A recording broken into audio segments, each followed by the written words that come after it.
El Señor les bendiga, hermanos. Buenas tardes. Deseo que todos estén bien en sus casas, fortalecidos por Dios, que Dios sea el que nos siga sosteniendo.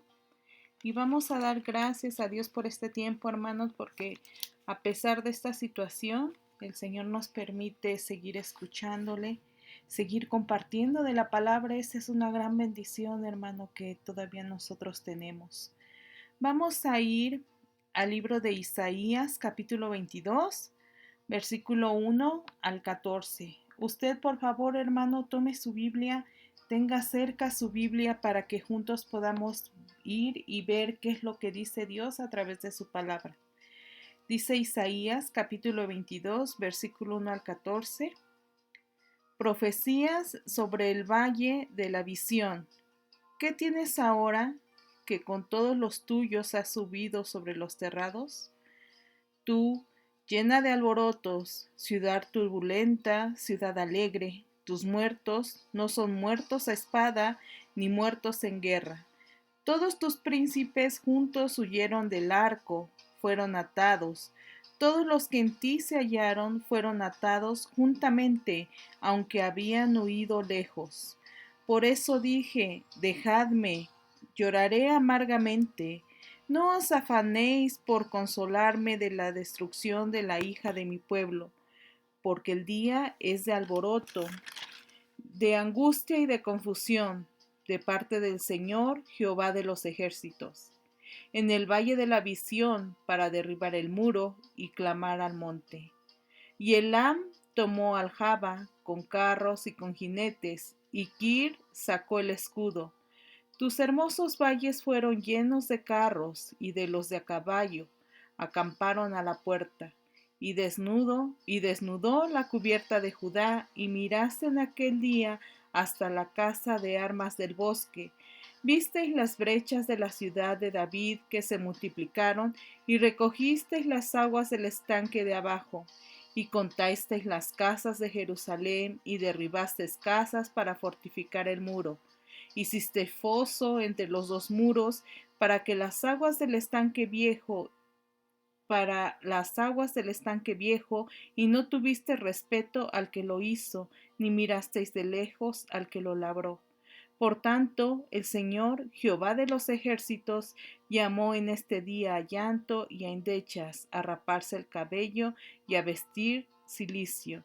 Y he aquí gozo y alegría, matando vacas y degollando ovejas, comiendo carne y bebiendo vino, diciendo, comamos y bebamos, porque mañana moriremos.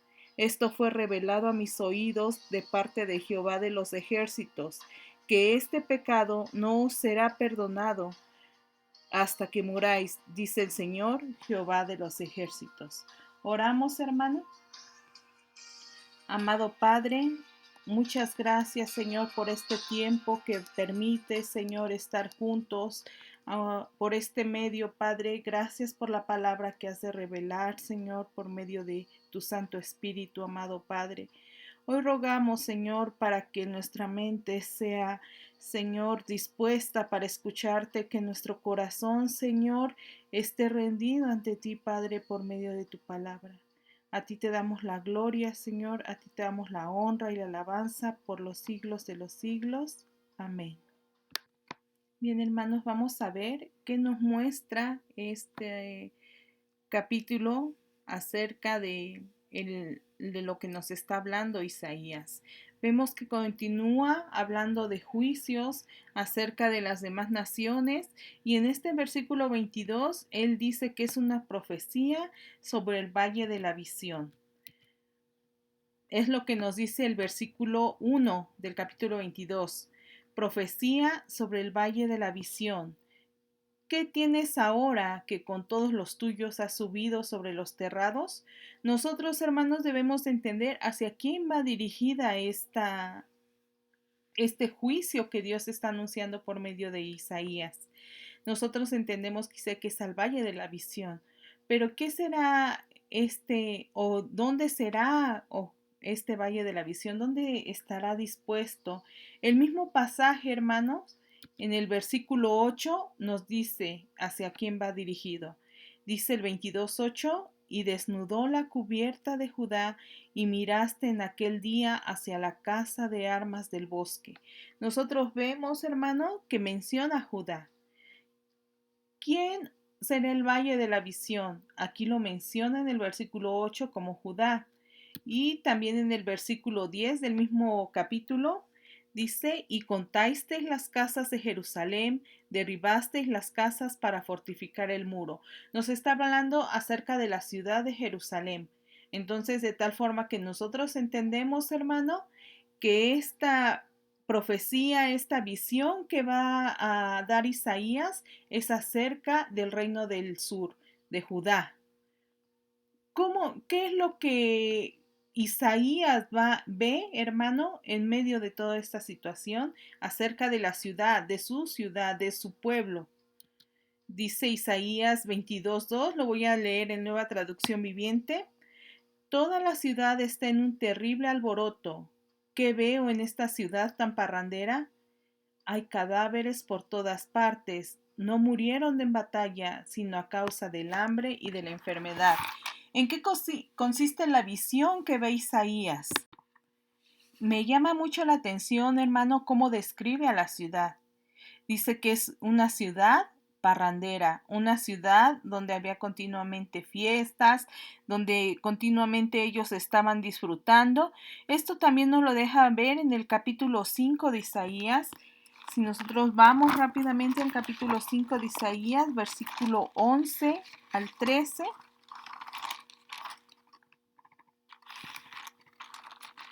Dice la palabra de Dios. Ay de los que se levantan de mañana para seguir las embriagueces, que están hasta la noche, hasta que el vino los enciende, y en sus banquetes hay arpas, vihuelas, tamborines, flautas y vino, y no miran la obra de Jehová, ni consideran la obra de sus manos. Nosotros, hermanos, sabemos que estos son 6 ayes que ilustran la parábola acerca de la viña. Y esta parábola, esta viña, nosotros sabemos que es el pueblo de Israel.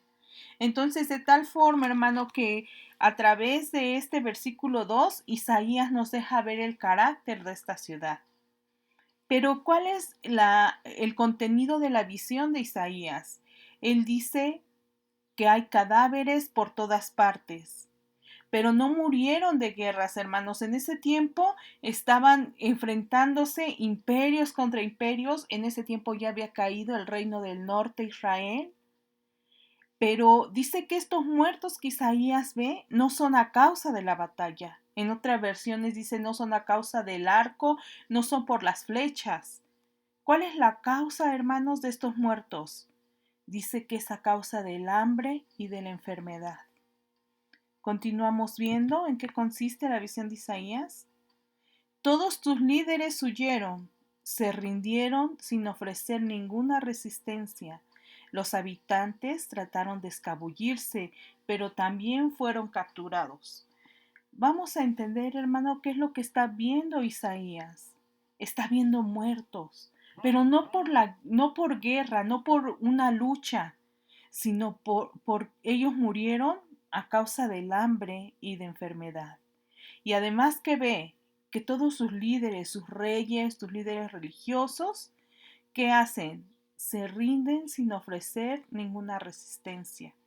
Algunos habitantes, dice, trataron de huir, pero también fueron capturados. ¿De qué nos estará hablando Isaías, hermano?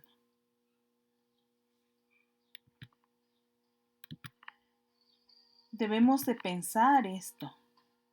Si nosotros vamos, hermano, ¿por qué causa Dios está mandando este juicio a ese pueblo? Debemos de entender. ¿Por qué causa Dios manda juicio hacia su pueblo? En la mitad del reino que quedaba en pie. Porque como mencionamos, ya el reino del norte, Samaria, el reino de Israel, había caído a mano de los asirios. Había sido destruido. ¿Por qué, hermano? Nosotros vamos a ir a Segunda de Reyes, capítulo 17, versículo 13 al 19. Dice la palabra de Dios: Jehová amonestó entonces a Israel y a Judá por medio de todos los profetas. ¿Cómo habla Dios, hermano? ¿Cómo estaba Dios amonestando, exhortando a su pueblo por medio de los profetas? ¿Como quién? Como Isaías. Y de todos los videntes diciendo, ¿qué les hablaba Dios por medio de ellos? Volveos de vuestros malos caminos y guardad mis mandamientos y mis ordenanzas. ¿Qué nos deja ver este pasaje?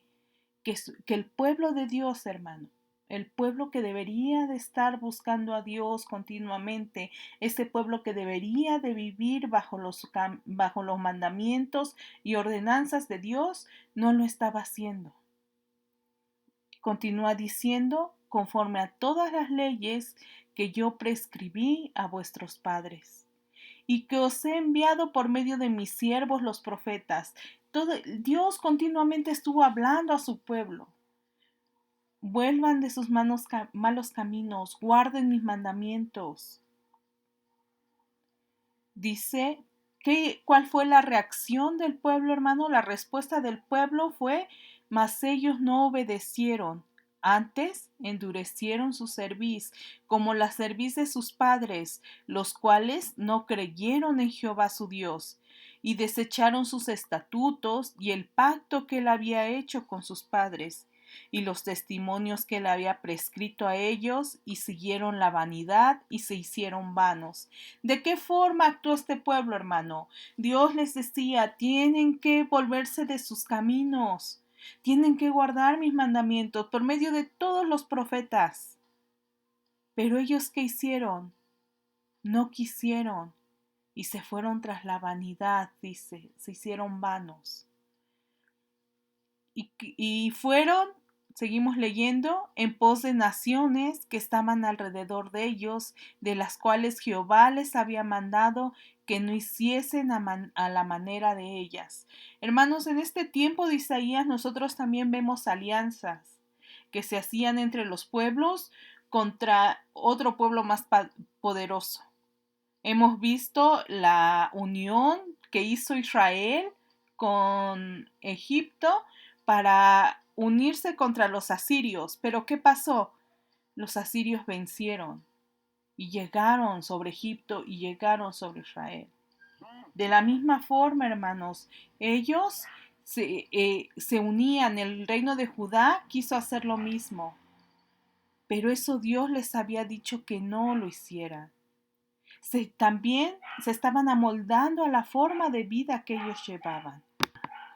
Se amoldaron a sus costumbres, se amoldaron, hermano, a servir a sus ídolos.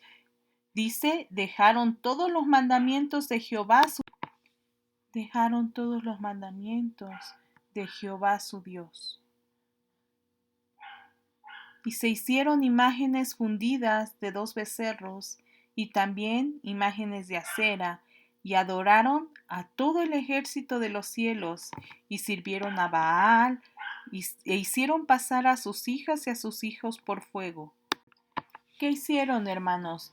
Ellos se amoldaron a la vida de los pueblos paganos, a la vida de las personas que no conocían a Dios, a los que no eran pueblo de Dios, y se hicieron las mismas imágenes que estos pueblos se hacían. Dice, y adoraron a todo el ejército de los cielos, y sirvieron a Baal, e hicieron pasar a sus hijos y a sus hijas por fuego, y se dieron adivinaciones, a agüeros, y se entregaron a hacer lo malo ante los ojos de Jehová, provocándole a ira. Jehová, por tanto, se airó en gran manera contra Israel, y los quitó de delante de su rostro, y no quedó sino la tribu de Judá. Y pensaríamos, hermano, que Judá, ante ver la destrucción, el juicio de Dios, ellos se arrepentirían y volverían a Dios. Pero ¿qué nos dice la palabra? Mas ni aun Judá guardó los mandamientos de Jehová su Dios, sino que anduvieron en los estatutos de Israel, los cuales habían ellos hecho. ¿Qué característica podemos ver de este pueblo, hermano? Desobedecieron a Dios. Se olvidaron de su Dios. Entonces, ¿Dios qué hace? Dios cumple su promesa. Es duro de decir esto, hermano, porque generalmente cuando hablamos de las promesas de Dios, hablamos de las bendiciones. Decimos, ay, es que la promesa de Dios es salvar a su pueblo. Es que las promesas de Dios es perdonar a su pueblo. Y ciertamente es verdad, hermano.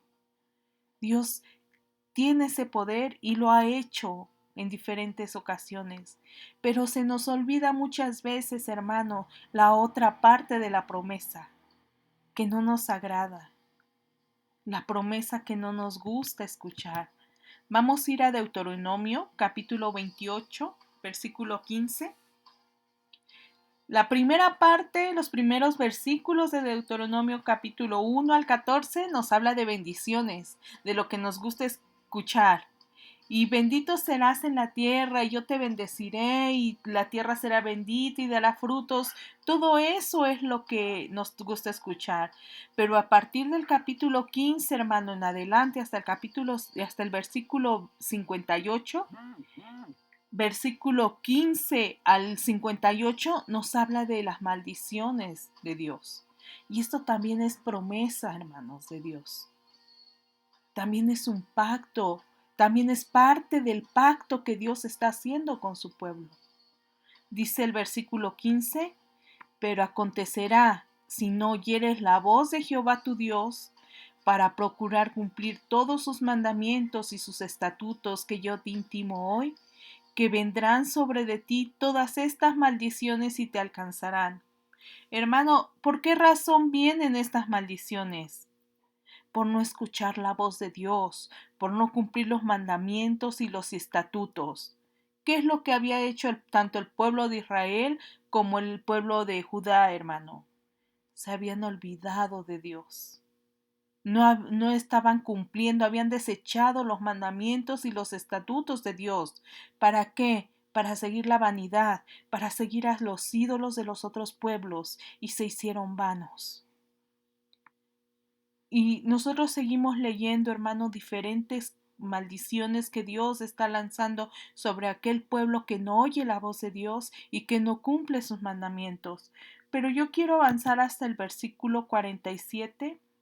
Voy a leer del versículo 47 al 53.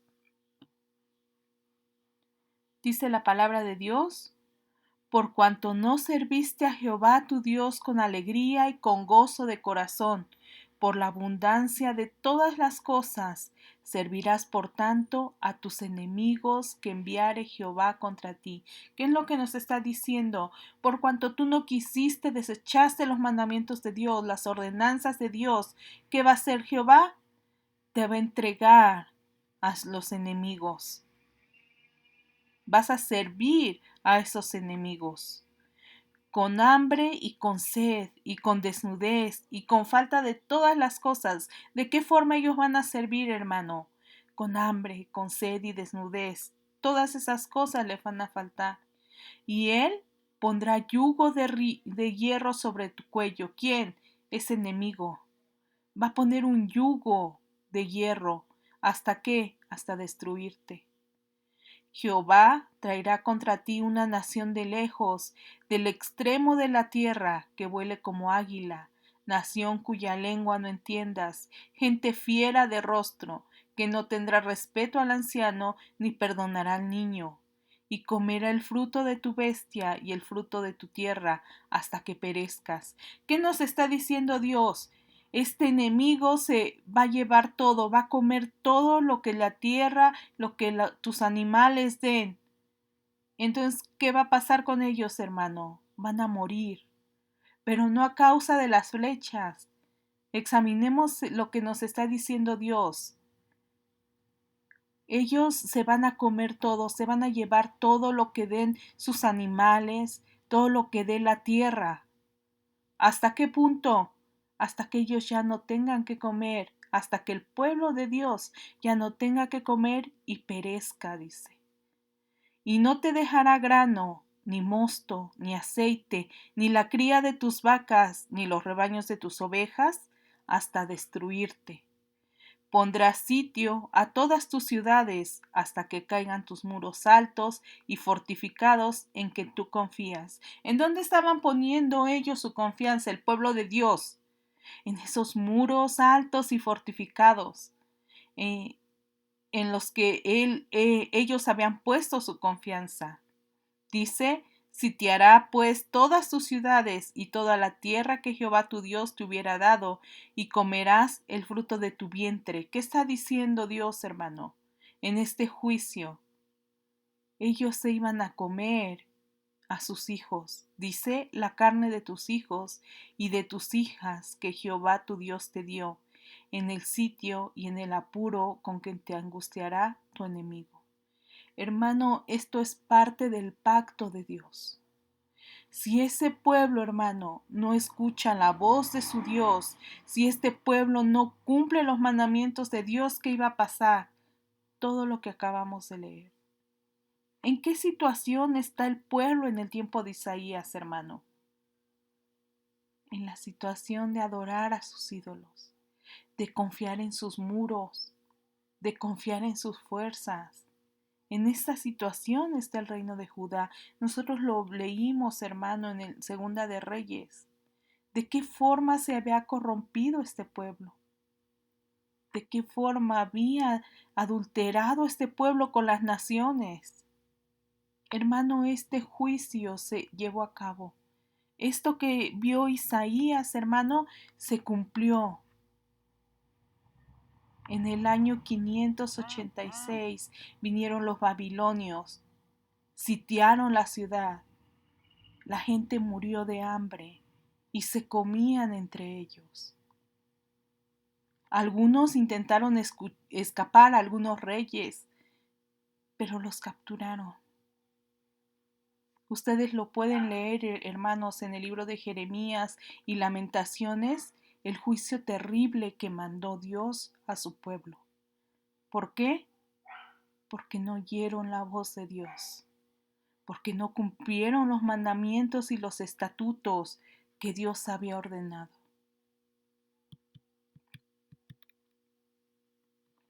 Por lo tanto, hermanos, nosotros vamos a regresar a Isaías, capítulo 22, versículo 4 y 5.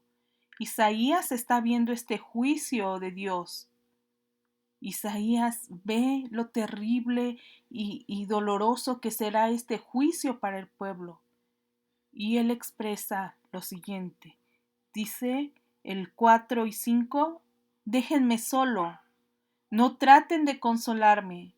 Mi pueblo está en ruinas y quiero llorar y apagar mi tristeza. El Dios Todopoderoso nos ha enviado este terrible castigo. En el valle de la visión solo veo destrucción y terror. El enemigo derribó nuestras murallas y se oyen gritos de dolor en las montañas. Esta es una traducción, hermano, es traducción en lenguaje actual. Vean la forma en que a partir de la visión que él vio, la forma tan terrible que él vio que el juicio de Dios iba a llegar al pueblo, ¿cuál es el sentir de Isaías? No traten de consolarme, dice, déjenme solo. ¿Qué dolor tan grande sentiría el profeta, hermano, ante esta visión? ¿Qué es lo que está viendo? Dice Isaías, mi pueblo está en ruinas y quiero llorar, dice Isaías.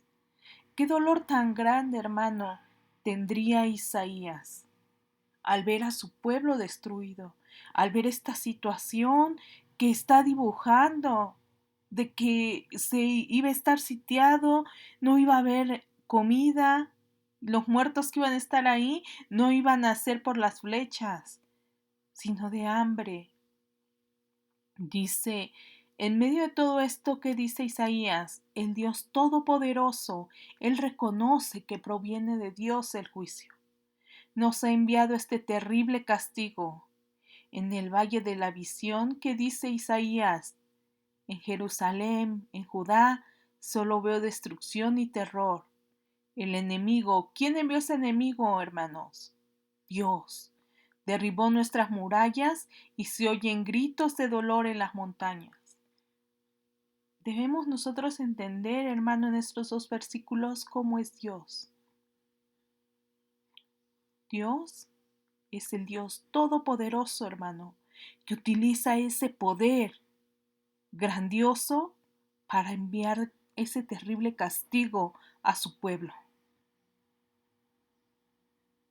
Es ese Dios, hermano, al que nosotros adoramos.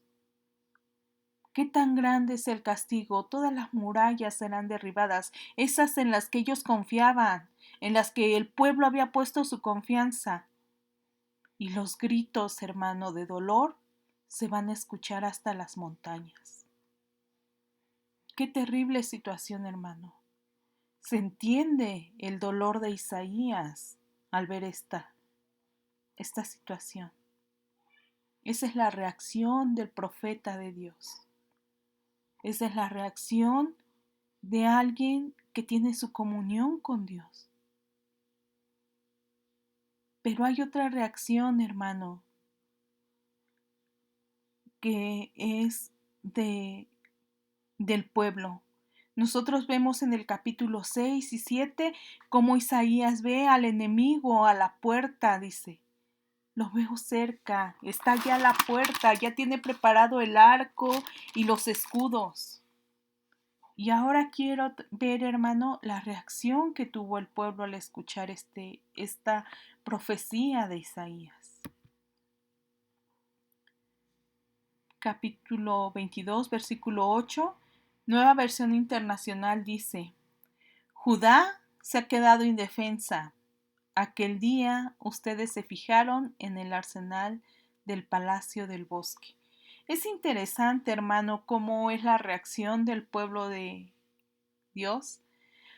Ellos, hermano, se habían quedado indefensos. ¿Y cuál fue su reacción? El buscar las armas para defenderse del enemigo. Además de esto, ¿qué más hizo el pueblo? En traducción en lenguaje actual, versículo 9 al 11, también se dieron cuenta de que los muros de Jerusalén estaban dañados, esos en los que ellos ponían su confianza. Entonces revisaron las casas de la ciudad y derribaron algunas de ellas. ¿Qué hicieron, hermano? Vieron que los muros, esa confianza que ellos tenían en esos muros, algunos estaban debilitados y fueron y derribaron algunas casas. ¿Para qué? Así tuvieron suficientes piedras para reparar los muros. Luego tomaron el agua del tanque viejo y llenaron un tanque que construyeron entre las dos murallas. ¿Qué es lo que está haciendo este pueblo, hermano? Está haciendo lo que cualquier pueblo hubiera hecho. Viene la guerra, viene la destrucción, ¿sí? Entonces, ¿qué ven? Ay, vamos a buscar a ver con qué nos podemos defender, busquen las armas. Y luego revisaron a su alrededor ese muro tan grande que ellos tenían en el cual confiaban. Y, ay, aquí se está debilitando, vamos a derribar unas casas y vamos a fortalecer nuestros muros. Vamos a apartar agua, porque vamos a estar sitiados. Vamos a apartar esa agua. Hay hay un pasaje, hermano, cuando leí esto, de cómo se estaba preparando el pueblo, que está en Jeremías, y dice Dios, y se hicieron cisternas de agua, cisternas rotas, dice Dios, porque de nada les va a servir. Por ahí se va a ir el agua, les decía Dios en el libro de Jeremías. Ellos se previnieron para la guerra. Hermano, pero veamos el contraste entre Isaías y el pueblo. Isaías estaba triste, no había que apagar a su tristeza. Y decía, el Dios Todopoderoso nos ha enviado este terrible castigo. Él reconocía, hermano, que era causa de su pecado. Pero este pueblo, ¿qué hizo? Se fortaleció, se armó, guardó su agua para esta lucha que iban a tener. Pero hay algo, hermano, que ellos no hicieron. Dice, pero no se dieron cuenta de que fue Dios quien había planeado este ataque desde hacía mucho tiempo. Hermano, ellos jamás se pusieron a meditar y decir, ¿por qué vendrá este castigo? ¿Por qué vienen estos enemigos? ¿Qué hemos hecho ante Dios? Contrariamente, hermano, con sus propias fuerzas buscaron defenderse. Con sus propios esfuerzos buscaron enfrentar al enemigo. Y se olvidaron, hermano, que era juicio de Dios.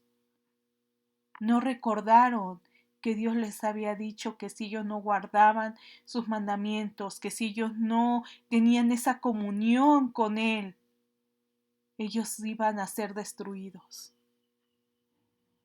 Es terrible la situación, hermano. Es terrible la situación de este pueblo. Vamos a continuar avanzando. Isaías en el 12:13, traducción en lenguaje actual. Isaías dijo, el Dios Todopoderoso les aconsejó que debían ponerse a llorar y vestirse de luto en señal del dolor. ¿Qué es lo que Dios había dicho, hermano? ¿Qué es lo que Dios quería de ese pueblo? Que ese pueblo se arrepintiera, hermano. Que ese pueblo reconociera su pecado, se postrara ante su Dios y se arrepintiera. Pero ¿qué hizo el pueblo, hermano? Pero ustedes, el pueblo, hicieron fiesta y se llenaron de alegría, comieron carne y tomaron vino y dijeron, comamos y bebamos, que mañana moriremos. ¿Qué tan duro era el corazón de ese pueblo? ¿Qué tan duro era su corazón, hermano, que en medio de este juicio ellos no se arrepintieron? Continuaron su vida, continuaron, como dice el versículo 1, su alboroto. No hubo cambio en ellos, no hubo una reacción. ¿Para qué Dios estaría hablando a través de Isaías, hermano? ¿Por qué Dios, antes de enviar este juicio, estaría advirtiendo a este pueblo? ¿Por qué? Porque Dios buscaba un arrepentimiento en ellos. Dios los estaba exhortando a que ellos se arrepintieran. Es lo que nos dice el pasaje de Segunda de Reyes, que ya leímos. Capítulo 17, versículo 13 y 14. Jehová amonestó entonces a Israel y a Judá por medio de todos los profetas y de todos los videntes. ¿Por medio de qué él los amonestó, hermano? Él envió su palabra por medio de los profetas, por medio de los videntes. ¿Para qué? Diciendo, volveos de vuestros malos caminos. Arrepiéntanse. Guarden mis mandamientos y mis ordenanzas, conforme a todas las leyes que yo prescribí a vuestros padres y que os he enviado por medio de mis siervos los profetas. ¿Qué hizo Dios, hermano? Por medio de Isaías. Les está amonestando, les está exhortando a que ellos se arrepientan. Pero este pueblo tenía el corazón tan duro que no lo escuchó.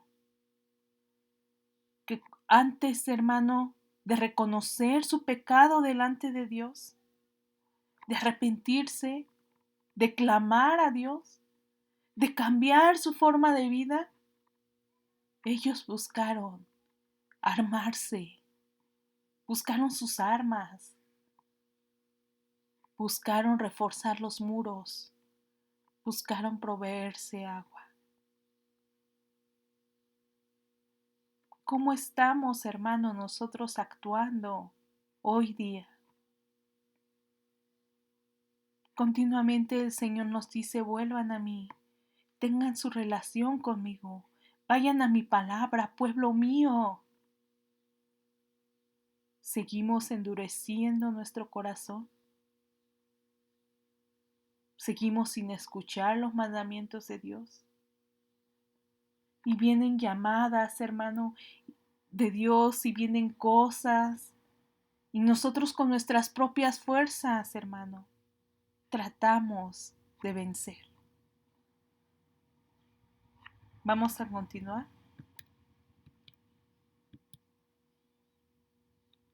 Vamos a ir a Segunda de Crónicas, hermano. Quiero leer este pasaje porque me llamó mucho la atención cómo Dios busca el arrepentimiento del pueblo. Este pasaje es cuando Salomón hizo el templo y ahora lo está dedicando a Dios y ora a Dios, hermano.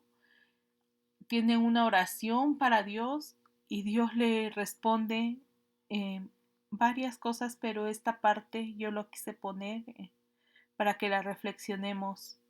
Dice Segunda de Crónicas, capítulo 7, versículo 13 al 14.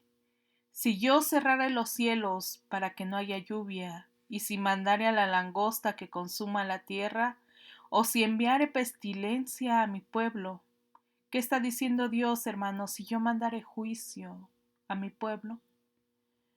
Si se humillare mi pueblo, sobre el cual mi nombre es invocado, y oraren y buscaren mi rostro, y se convirtieren de sus malos caminos, entonces yo oiré desde los cielos, y perdonaré sus pecados, y sanaré la tierra.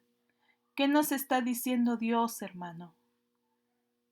Si yo mando juicio a mi pueblo por su desobediencia, por no escuchar mis mandamientos, por no obedecerme, si se humillare mi pueblo, sobre el cual mi nombre es invocado, y oraren y buscaren mi rostro.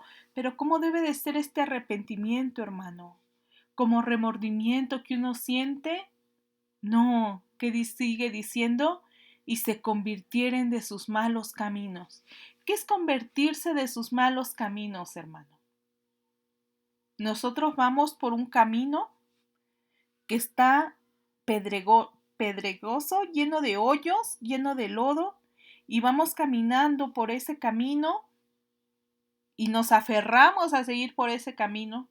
Nos estamos llenando de lodo, hermano, nos tropezamos a cada rato, nos caemos, pero por ese camino seguimos. Y Dios nos dice, mira, yo tengo otro camino. Y nos enseña un camino donde está totalmente plano, donde no hay nada con que nos podamos tropezar, donde no hay hoyos, donde no hay lodo que nos pueda ensuciar. ¿Qué es convertirse de sus malos caminos? Nosotros seguimos caminando por ese camino lodoso y Dios nos muestra un camino que está planito. Nos cambiamos al camino por donde Dios nos dice, por ese camino donde Dios nos está ordenando que vayamos. No sé si me explico, hermano.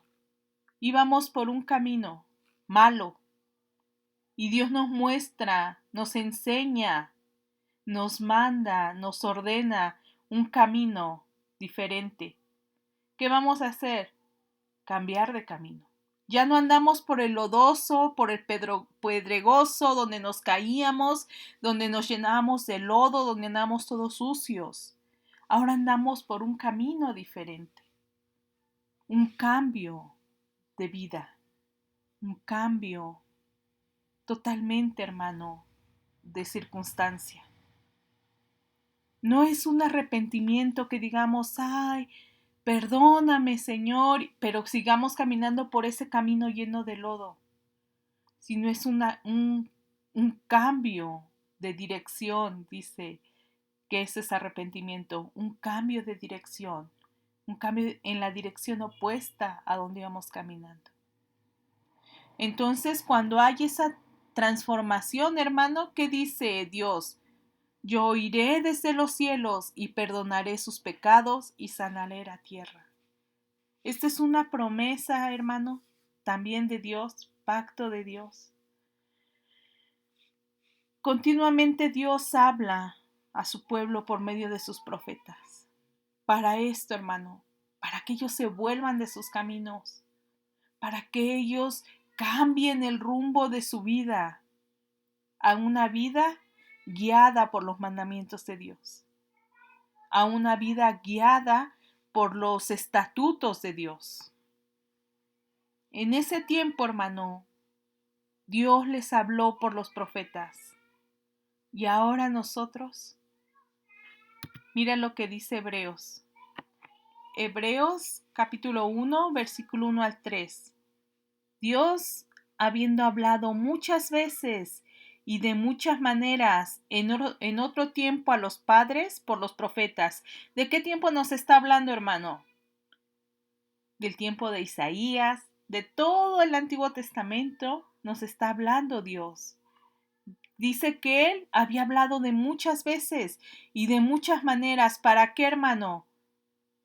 Lo vimos en Reyes, Segunda de Reyes, para que este pueblo se convirtiera, para que este pueblo lo obedeciera, para que este pueblo siguiera sus mandamientos. Pero ahora, hermano, ¿qué dice? En estos postreros días nos ha hablado por el Hijo. ¿Quién es el Hijo? Por Jesucristo, a quien constituyó heredero de todo y por quien asimismo hizo el universo. Todo fue hecho, hermano, ¿para quién? Para Jesús. Él es el heredero de todo. Dice, el cual, o sea, Jesús, siendo el resplandor de su gloria y la imagen misma de su sustancia, ¿de quién, hermano? De Dios. Jesús es el resplandor de la gloria de Dios. Es la imagen misma de la sustancia de Dios. ¿Qué nos está diciendo Hebreos? Jesús es Dios. ¿Y qué hizo este Dios? Ahora nos está hablando a nosotros, a su pueblo, a su iglesia. Y quien sustenta todas las cosas con la palabra de su poder, habiendo efectuado la purificación de nuestros pecados por sí mismo. ¿Quién lo hizo, hermano? ¿Quién hizo esta obra? Jesús purificó nuestros pecados por medio de sí mismo, por medio de su muerte. Cuando Él murió, hermano, fuimos nosotros los que hemos creído en Él, purificados de nuestros pecados. Pero, hermano, Él murió y ascendió a los cielos. ¿Para qué? Aquí nos dice Hebreos, se sentó a la diestra de la majestad en las alturas. ¿Qué es lo que nos está diciendo este pasaje, hermano? Dios, como soberano de su pueblo, había hablado muchas veces y de muchas maneras por medio de los profetas. ¿Qué les decía? ¿Cuál era el mensaje? Arrepiéntanse, guarden mis mandamientos, guarden mis estatutos, síganlos, tengan una comunión conmigo. Es lo que decía Dios por medio de sus profetas. Pero ahora, en estos postreros tiempos, dice, ¿por quién nos está hablando? Por medio de su Hijo. Hermano, ¿y quién es su Hijo ahora? El que está sentado a la diestra de la majestad en las alturas. ¿Qué significa esto? Como rey. Entonces, ¿cuál será el mensaje, hermano, del Hijo? Vamos a ir a Marcos, capítulo 1, versículo 14 y 15. Después de que Juan fue encarcelado, Jesús vino a Galilea predicando el evangelio del reino de Dios. ¿Qué es lo que predicaba Jesús, hermano? El evangelio del reino de Dios, diciendo, el tiempo se ha cumplido y el reino de Dios se ha acercado. Arrepentíos y creed en el evangelio. ¿Qué es arrepentirse, hermano? Esa es la predicación de Jesús. Ese es el mensaje que Jesús ahora en estos postreros días nos trae. Arrepiéntanse y crean en el evangelio. ¿Qué es arrepentirse, hermano? Vean lo que dice Hechos, capítulo 19. capítulo 3, perdón, versículo 19. Pedro está dando este discurso, hermano, después del Pentecostés. Les está hablando a las personas que están ahí.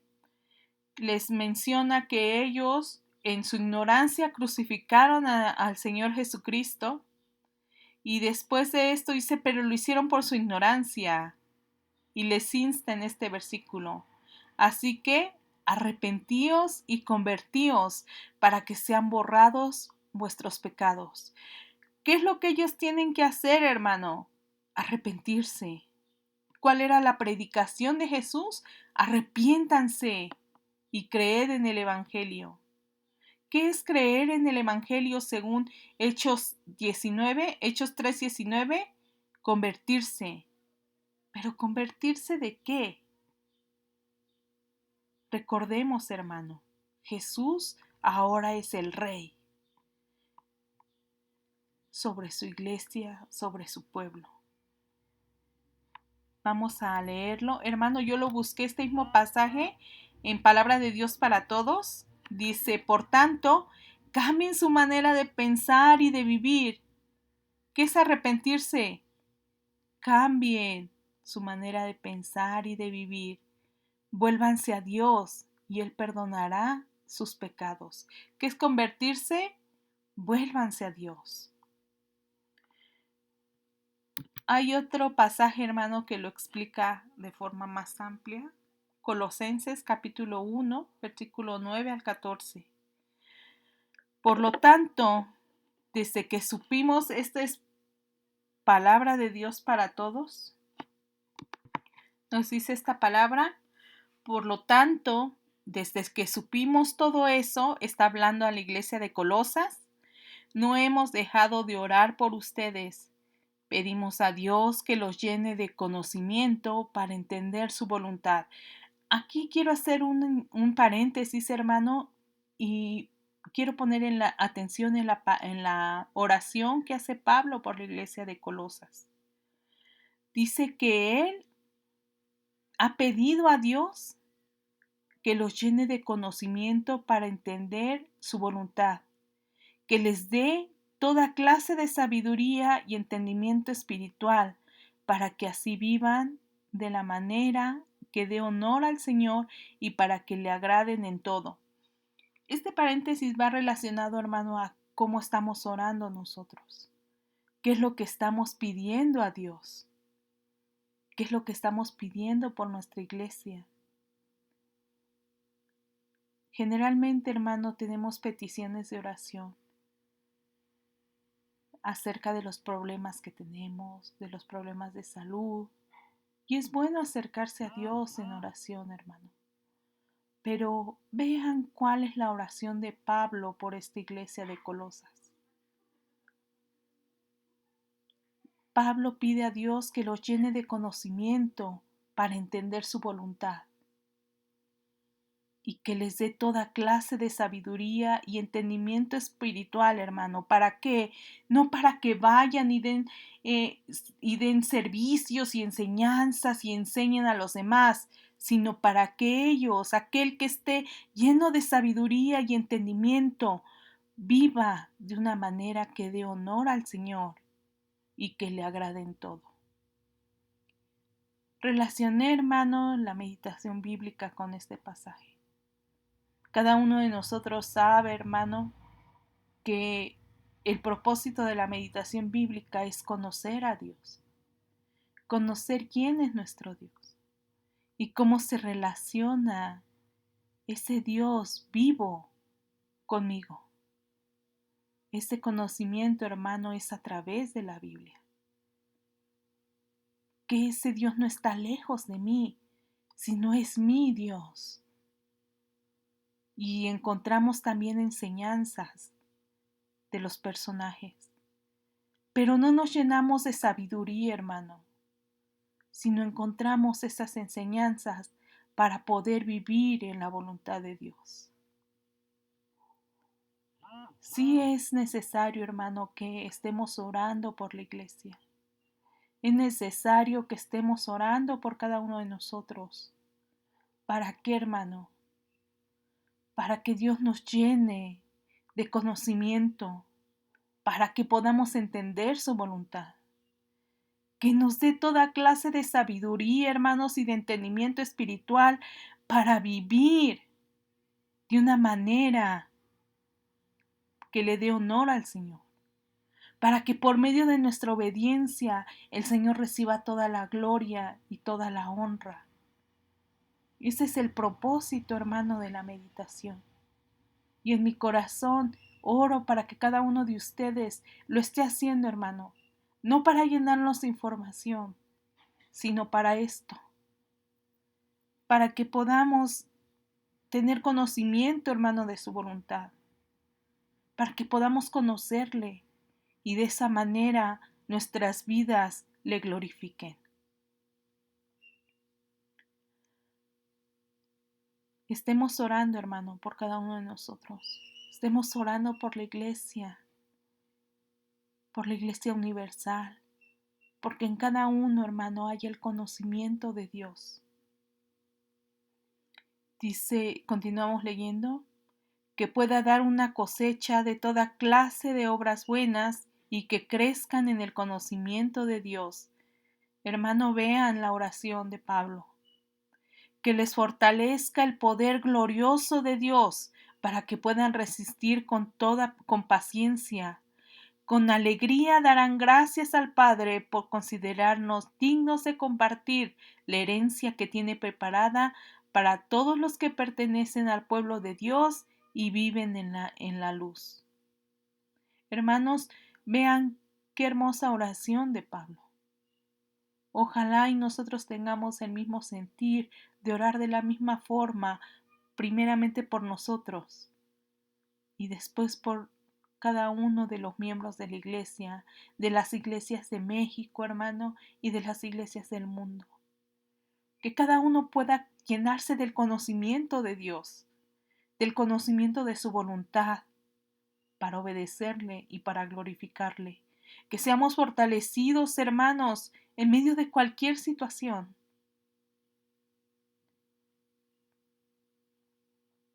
Continuamos leyendo. Dios nos rescató del poder de la oscuridad y nos hizo entrar al reino de su amado Hijo, quien pagó el precio de nuestra libertad y así tenemos el perdón de nuestros pecados. Vean, hermano, cuál es la obra de Dios. Jesucristo pagó el precio de nuestra libertad. ¿De qué libertad? De que nosotros estamos en la oscuridad, en las tinieblas, en el poder de Satanás, en el reino de las tinieblas. ¿Y qué hizo Dios? Nos trasladó al reino de su amado Hijo Jesucristo. Hermano, ¿cómo las personas pueden tener una forma distinta de vivir? Cuando nosotros reconocemos, hermano, cuán pecadores somos. Cuando nosotros reconocemos que solo en Cristo podemos obtener una vida diferente, sometida a Dios. Dios nos ha trasladado de ese reino de las tinieblas, donde no teníamos otra opción, hermano, que servir a Satanás. Pero Él ahora nos ha trasladado al reino de su amado Hijo, donde podemos obedecer ahora a Dios. Podemos seguir sus mandamientos y sus estatutos. Es un cambio de vida. Entonces, ¿qué es a lo que se refiere en convertirse, en que cambien su manera de pensar y de vivir que vimos en Hechos, en el arrepentirse que menciona Marcos, que Jesús empezó a predicar? Es este cambio de gobierno. Ustedes eran de ese reino de Satanás, andaban por el camino embarrándose de lodo, cayéndose. Pero ahora Dios los ha sacado de ahí y los ha trasladado al reino de su amado Hijo Jesucristo. Entonces, hermanos, si en el reino de las tinieblas servíamos a Satanás con todos los aspectos de nuestra vida, ¿cómo es ahora? Ahora debemos de servir a Jesucristo en todos los aspectos de nuestra vida, con todos nuestros miembros del cuerpo. Ese es arrepentimiento. cambiamos de rey. Qué importante es esto, hermano. Vamos a regresar a Isaías, porque de otra forma, hermano, si no hay arrepentimiento, si no hay ese cambio de gobierno, como el pueblo de Judá lo estaba haciendo, hermano, ellos se armaron, recuerdan lo que leímos en Isaías 22, se armaron, se suministraron de agua, fortificaron esos muros que estaban débiles. En lugar de arrepentirse, en lugar de llorar y clamar a Dios, ellos hicieron una fiesta, comamos y bebamos, que mañana moriremos. ¿Cuál es la respuesta, hermanos de Dios, ante esto? Dice Isaías 14, por eso Dios me dijo al oído, yo soy el Dios Todopoderoso y nunca les perdonaré este pecado. ¿Qué pecado, hermano? Que ellos no se arrepintieron. ¿Qué podemos decir? Sin arrepentimiento, hermano, no hay perdón de pecados. Si tú no cambias el gobierno de Satanás que te tenía dominado por el reino de Jesucristo, no hay perdón de pecados. Si tú, hermano, todavía continúas viviendo una vida que agrada a Satanás y que no agrada a Dios, tus pecados no han sido perdonados y continúas bajo el gobierno de Satanás. Qué dura, hermano, esta palabra, porque no es para un pueblo que no conocía a Dios, es para un pueblo que conocía al Señor, que debería de tener esa relación con Dios, que sus oraciones, hermano, deberían estar en lléname de sabiduría para que pueda obedecerte, lléname del conocimiento de ti para que pueda glorificarte. Pero ellos, ¿qué hicieron, hermano? Nunca se acordaron que ese era juicio de Dios. ¿Cuál fue su paga, hermano? La muerte. Cuando uno vive bajo el pecado, la paga es la muerte. Veamos en Romanos 6. Romanos 6, capítulo 22. Romanos capítulo 6, versículo 22 al 23. Mas ahora que habéis sido libertados del pecado y hechos siervos de Dios, tenéis por vuestro fruto la santificación. ¿Qué es esto, hermano? Ahora que fueron libertados de ese pecado, del poder de Satanás, del reino de las tinieblas, fueron hechos siervos de Dios, fueron hechos habitantes del reino de Dios. ¿Cuándo, hermano? ¿En un futuro? No, ahora. Somos habitantes de ese reino de Dios y nosotros, nuestro fruto, ¿cuál es? La santificación, la separación de este mundo. Ya no vivimos igual que este mundo, ya no vivimos igual que los que están aún en las tinieblas, sino que nuestro fruto es apartarnos de ese reino.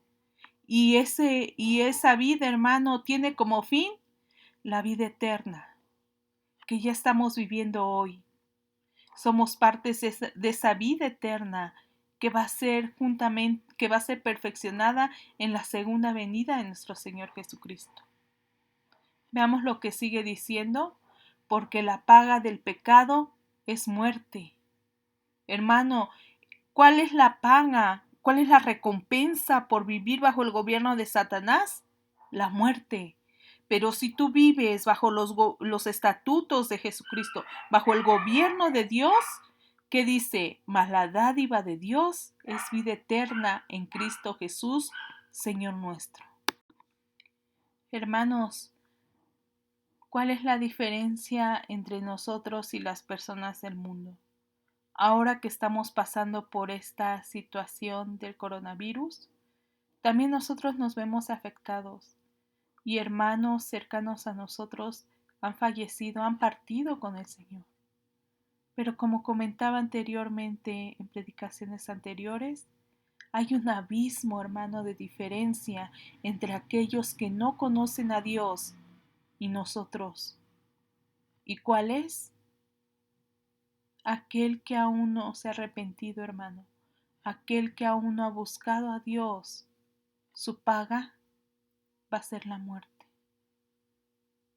Pero nosotros, hermano, si es que hemos vivido bajo el gobierno de Jesucristo, teniendo esa comunión continua con nuestro Dios, conociéndole día a día, entregando nuestra vida, hermano, día a día a Él, obedeciéndolo, haciendo morir nuestro hombre terrenal y que Él vaya viviendo en nosotros, nuestra paga, hermano, la dádiva, el regalo de Dios es vida eterna.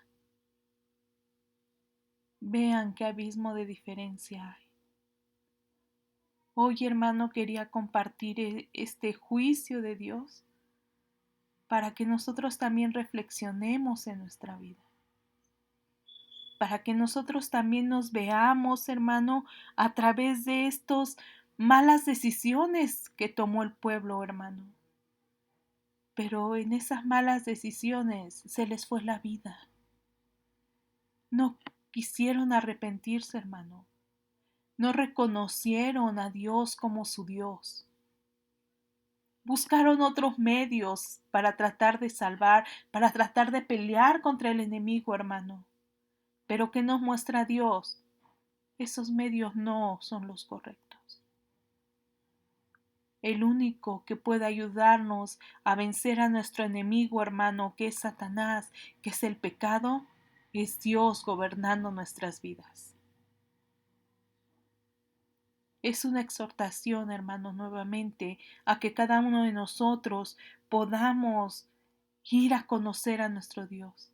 Tengamos esa continua comunión, hermano, con nuestro Dios. ¿Cuál es la paga de obedecer, de vivir bajo el gobierno de Jesucristo? Vida eterna. Hermano, eso no se compara con nada de este mundo. Eso no se compara, hermano, con nada de lo que este mundo nos pueda ofrecer. Y no se compra con nada de este mundo, ni con todos los tesoros de este mundo, hermano. Es un regalo de Dios. Un regalo que nos hace que podamos vivir en sus mandamientos. También el poder obedecerle, hermano. El poder estar bajo su soberanía, el poder conocerle, es un regalo de Dios. Aprovechemos, hermano, ese regalo maravilloso que el Señor nos ha dado. Ese Espíritu Santo obrando en nosotros para que podamos ir a la palabra y podamos conocerla a través de la palabra. Es un regalo inmerecido, hermano, pero que deseo que cada uno de nosotros aprovechemos al máximo. Que deseo en mi corazón que cada uno de nosotros pueda buscarle día a día a través de su palabra. Buscar su gobierno para su vida. Buscar conocerle a través de la Biblia. Ese es el deseo, hermano, y mi oración de cada día. Y hoy, hermano, vamos a orar juntos para que cada uno de nosotros, hermano, tenga ese convencimiento, para que cada uno de nosotros podamos avanzar en esa glorificación a Dios. Oramos. Amado Padre, te damos muchas gracias, Señor, por este tiempo que nos diste, Señor, de poder compartir tu palabra, mi Señor, de escucharte, Padre amado. Muchas gracias, bendito Dios. Gracias, amado Padre. Y hoy, esta tarde, rogamos, Señor, por cada uno de nosotros, amado Padre, para que tú, Señor, nos hagas reflexionar en nuestra vida, Señor, para que nos hagas pensar de qué forma estamos viviendo, Señor, y si es que estamos equivocándonos, si es que estamos yendo por un camino erróneo, Señor, podamos, Señor, cambiar de dirección. Señor, hoy oramos para que tú nos llenes de sabiduría, mi Dios, para que podamos conocer tu obra, amado Padre, que nos llenes de conocimiento, Señor, de ti, que nos lleves del conocimiento de tu voluntad para poder vivirla, mi Dios. Que cada uno de nosotros pueda tener esa comunión contigo, amado Padre. Que cada uno de nosotros pueda tener esa intimidad, Señor, y que te reveles a nosotros, Padre amado. Toma tu iglesia, mi Dios. Oramos, Señor, por nosotros. Oramos por las iglesias de México, Señor, que en cada púlpito, Señor, se predique tu palabra. Señor, ¿en qué podemos confiar más que en ti, mi Dios?